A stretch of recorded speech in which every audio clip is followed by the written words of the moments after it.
Candid Conversations with Carolyn Vaughn. 2020 is in the past. 2021 is here. 2020 was a year full of challenges.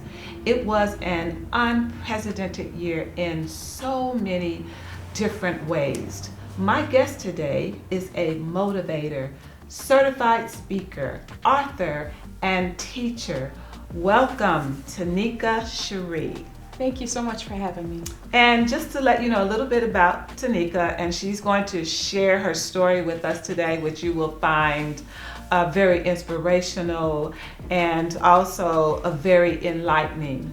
But Tanika is a survivor of domestic violence.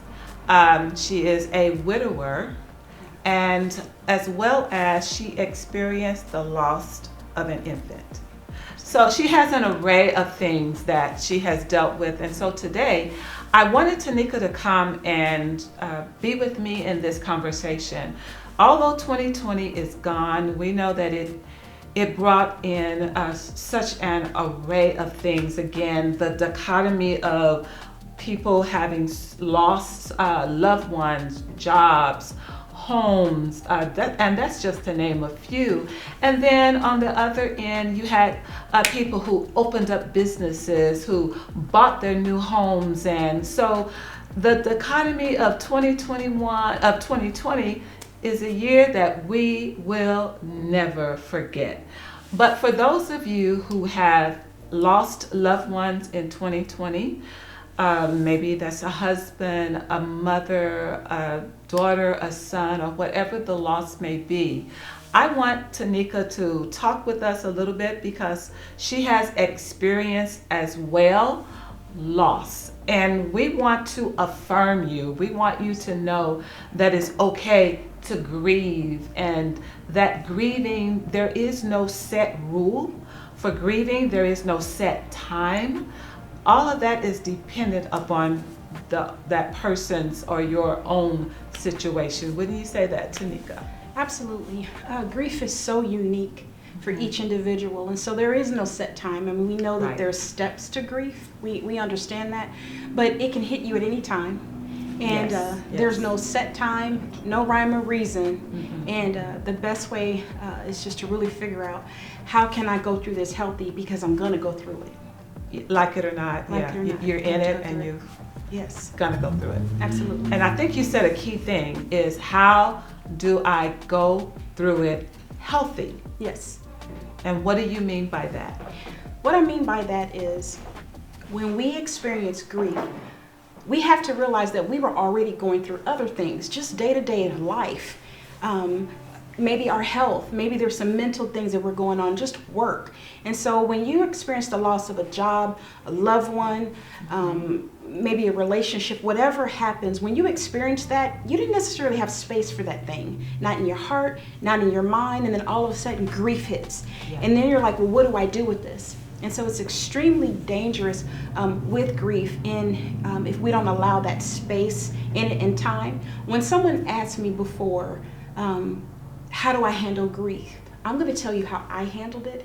I handled it moment by moment. Mm-hmm.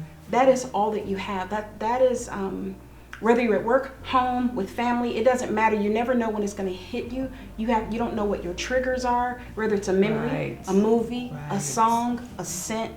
But when it happens at that time, you just have to excuse yourself. And it's okay. Yes. It's okay to excuse yourself. And you said something that I have experienced myself in the loss of my mother, which has been years ago now. However, there are certain triggers that Absolutely. it just takes me back to that time. And for me, it's a mindset of, okay, what do I do with this? I'm back here because that was a trigger. It reminded me of something that maybe we did together, or something that she did. And so for me, I try to look at the positive, like I said, of the situation. At the beginning, when I first lost her, it's like my world was shaken, because to me, there's nothing like when your mother is gone.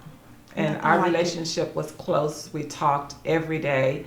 And as an adult, I would call her by her first name sometime and say, okay, Louise, you need to get on up and do it. And then she would laugh, and just thinking about all those type of things. But step by step by step. And I've learned that you can't tell a person, okay, it's time for you to stop grieving. Absolutely. Because it's dependent upon the relationship and the closeness of that person. And so I know a lot of people out there have lost a significant persons in their lives. And so we just want you to know that there is no book that can really tell you how to grieve. Absolutely. I think that we need to acknowledge the fact that there's an absence. Yes. There is an emptiness. When my husband passed, there was actually something within me that's unexplainable, that's just gone. And so it's during these times it's so important that you work closely with your physician.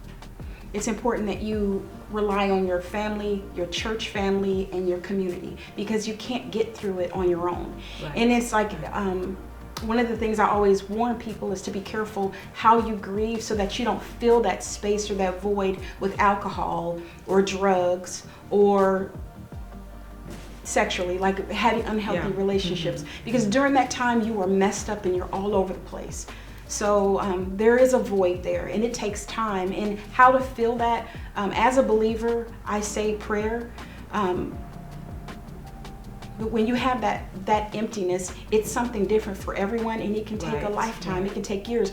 Will you ever get over the loss of your mother? Will I? No. Will I ever get over the loss of not having my infant in my arms or my husband? Absolutely not. And it's not expected for you to fill that void. It's like, but what can I do? What can I replace? How can I replace this emptiness? What can I do with my time? Right. And you said something key.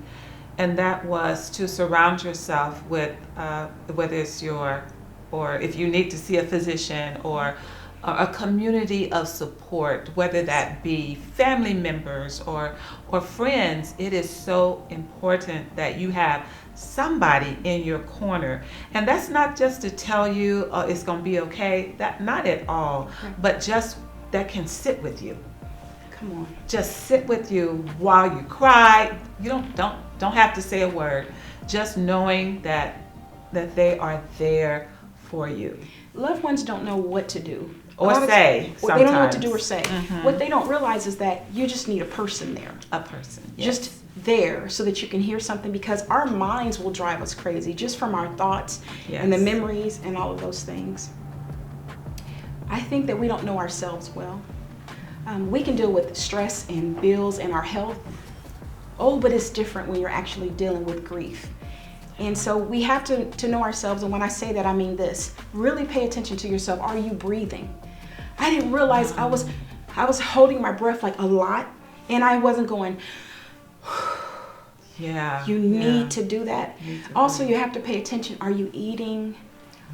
Are you daydreaming a lot? Like you need to make sure that you stay there, because grief affects every fiber of our being. We grieve in every way. Briefly, during my husband's funeral, I lost feeling in my right side in my hands, and I had someone on each side massaging my limbs because I couldn't feel them, and my bottom lip. That is dangerous. And so again, when I say overall, we have to think about there were already underlying things maybe we deal with our health, blood pressure, diabetes, stress, headaches, whatever's going on. When you have grief, it just punches you. And so that's why we have to make sure we're drinking water and we sleep. My doctor would give me medicine to help me sleep, because you may go to sleep yourself, but you're not resting. So just overall, grief will take you out of here. When I buried my child, come on. Only a mother can identify with that pain. So it's just be kind to yourself. Understand that your recovery or your time of healing for grief, it takes a long time. And that's what we want to affirm today. Yes. That it may take you longer than maybe someone else. But you can do it. But what I also hear you saying is that self-care.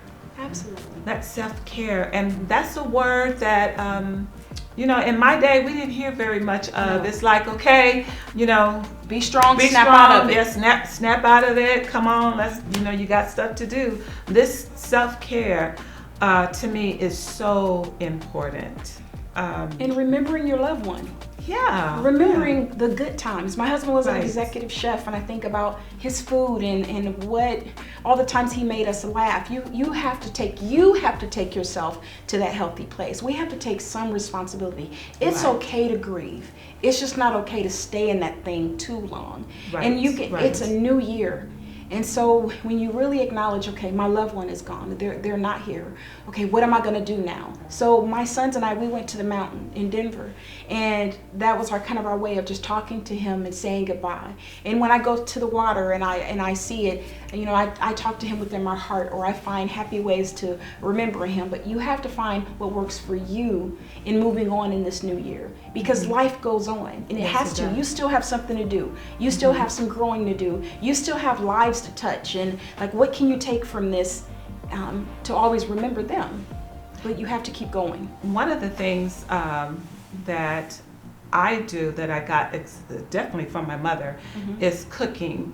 I like to cook, and I cook in a lot of ways that she did. But as I've gotten older, you know, I figured out, I better leave this alone, change this ingredient, you know, Right. for health reasons. Yes, So, yeah. But especially during the holidays, Thanksgiving, I mean, she's always in my mind, in my heart during those times, because that was our thing. That was us. Preparing those meals for Thanksgiving Yes. and having the family around. That was she and I, most certainly. And those times I do miss. So if you are a person who maybe during the holiday season is fresh for you, it's okay to retreat Yes, to your it is. room and just have your time. Go Yes. ahead and cry. Do what Because you that's have healthy, to do. like, get it Yes, out. absolutely. Because it's still fresh. 2020 is gone. We're looking forward to, in this year of 2021, for greater things, but we don't forget. No. And it's not that you have to forget, as you said. You remember those times that make you laugh, Yes. or funny things that they would do, and so that is a way of coping as well. Absolutely. I think that when we are trying to, as we move into 2021, and we know we have to take that time and space to focus on that lost one, the loved one, and someone that passed, and you do that. But after a while, you have to step away from it. Yes, Go out, go for a absolutely. drive, go visit a Yes. friend, have someone come over. Like, you have to shift and pivot, if that makes sense. I used to say I felt like I had to schedule my grief, is how I felt, because I had to return to work and all those things. But you don't have to look at it that way. You just look at what you're going to allow yourself time, because you want to stay healthy. And you have to look at, okay, what am I doing today? It's the new year. What do I want to accomplish this year? What do I want to do? And just, Exactly. it's that balance. I know it sounds crazy, but you do really have to balance grief. Like, there has to be a place for that, because those babies still need you. Right, Or those right. employers still, employees still need you. So what you're saying have to is it function. can be all consuming Absolutely. if you stay there. If you stay And you don't want it to consume every waking moment of your day. And that's why community, church, family, all those things are important to help you juggle. When you feel like you're losing it, have someone else, a friend or someone, come along and kind of pick up some of that for you, so that you won't be so consumed, and breathe. And if you are a female and you have a sister circle, that's a good place to lean on, is your sister circle. If not, your community, your friends. But it's important to have a community of support, whatever that looks like for you. It is important to have that. Having that, journal if you need to. Oh yeah. Put on some good uplifting, upbeat music. If you have coffee or tea, whatever that space is that makes you woosah, as we say, go there.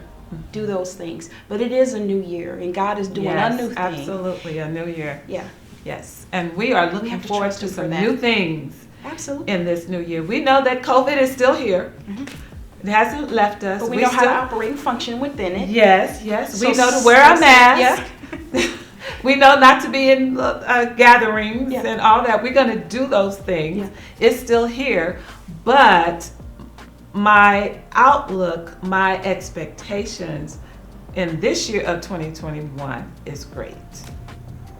It is great. On my way here, as for us to have this conversation, I thought, now what? And we can have anticipation. Just Yes. like you're saying, be like, okay, now what? What am I going to do? Control what you can control. And things that are outside of your control, trust God. Yeah, Because the there you last go. time I checked, He was in control of all things. Right. And He has a plan. Absolutely. So I plan my Absolutely. stuff, and then I do the best I can with what I have. Mhm. Absolutely. What's in your hands, and that's your life. That's still your future, and a new beginning and a new year. It's all in our attitude, Yes. our perception. Because whatever you perceive and you meditate on, Mm-hmm. your actions are going to reflect that. So you have to watch what you're meditating on. And think about who you're spending time with. That's it. You have That's to. it. You cannot be around negative people or people who are defeated or who are always down. Maybe if you have another family member or loved one who's going through the same thing, like together, that's not your go-to person. That's not Yeah, that phone no. call you're gonna make. You need to call your friend. You need to call someone at your church or someone within your community or a coworker to kind of help you get out of that place. Tell There's a us- time and season for everything. Before, because I know we only have a couple of minutes left. You are co-writer of a book. Yes. Can you tell us about that, the name and where we can get it and how to get in touch with you? Absolutely. Being a speaker, a writer, and all those things. And that's just a few things. That's not the totality of who you are. Absolutely. So the book is The Mornings After, From Grief to Glory. The Mornings, spell the that. Mornings, which is MOURNING''S, The Mornings After, From Grief to Glory, where I am the author with 9 other authors in this book. We did a partnership. I'm the only widow in the book, but it is an amazing book of stories of people going through tragic moments and overcoming those and just showing how God walked you through all of those things. You can find it on Amazon. Or you can actually get it from me. My website is www.IamTanikaCherie.com, which is TANIKACHERIE. I'm on all social media platforms as I Am Tanika Cherie, and my email is IamTanikaCherie@gmail.com. Thank you so much for having me. And we are so appreciative of you being able to come in person and have this conversation, because we want our listeners and we want other, especially because death hit. It's not just older people, it's young and every age bracket, and we just want to affirm you in your feelings and let you know some things that you can do Yes. as you do life. Absolutely. Well, thank you. Thank Thank you so much for having me. God bless. I just want everyone to be encouraged. Yes.